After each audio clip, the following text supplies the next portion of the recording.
Thank you very much. So my name is Owusu Akomeah. I am an associate professor in accounting and finance. I have a co-author has been Emmanuel, who is also here.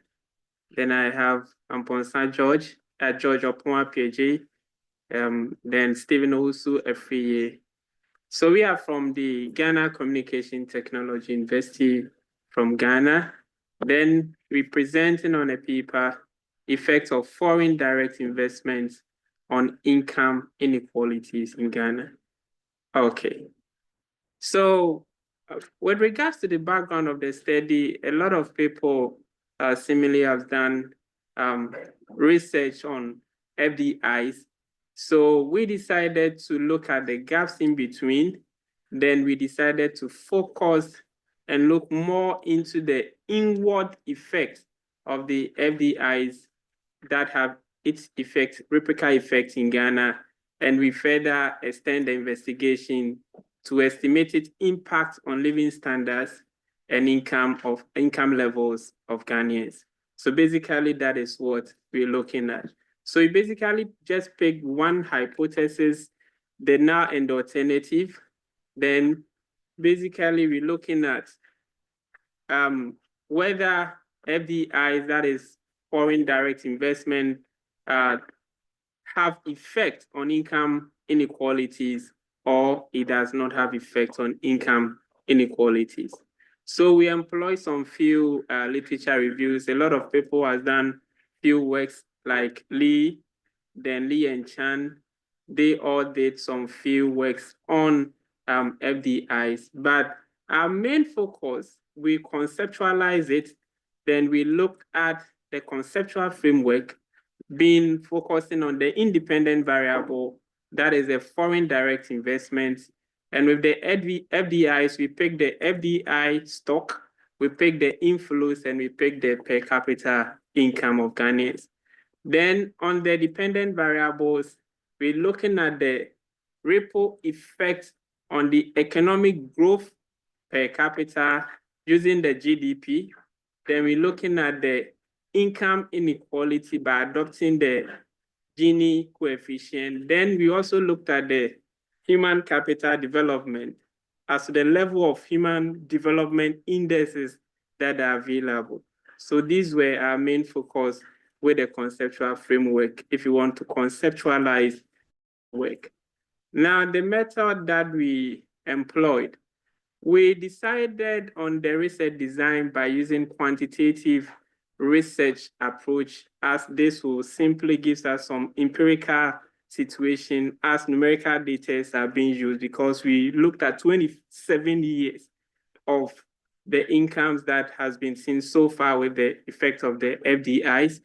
Then the data collection, we specifically focused on assessing the impact of FDI on economic growth in Ghana using the time series data on the dependent and the independent variables, using 27 years, as I've already mentioned.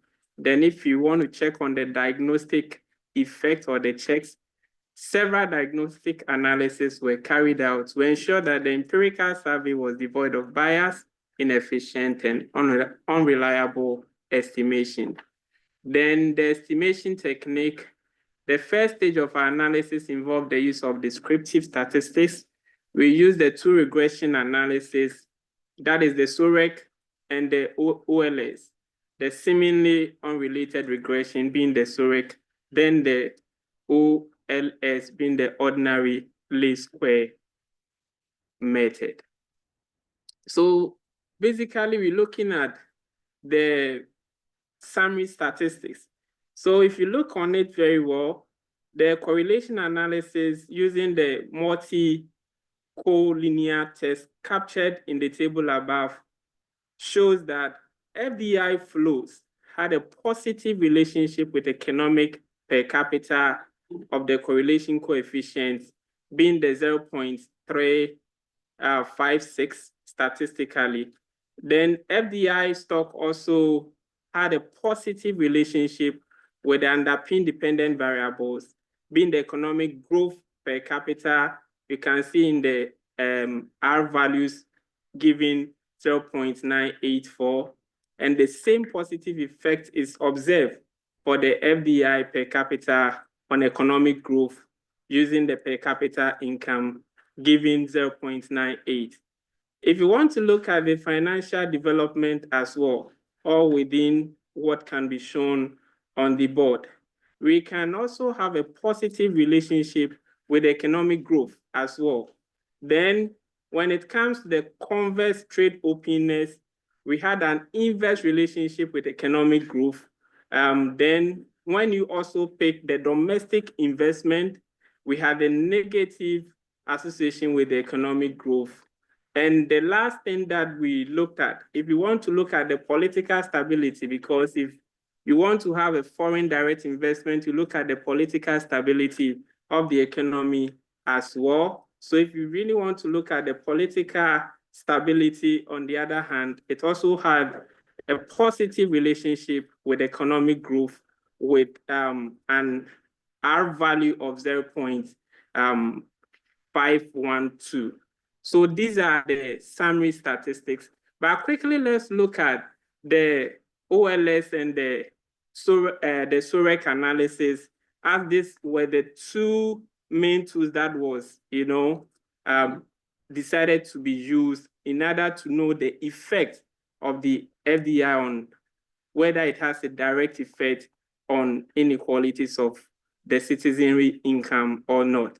So if you look at this very well, we're saying that if you look at the SOREC results presented in the table that was shown, the FDI flow had a statistically significant indirect effect on income inequality, such that any unit increase that will be given within the FDI flow will result in a 0.19 reduction in income inequalities, all things being equal.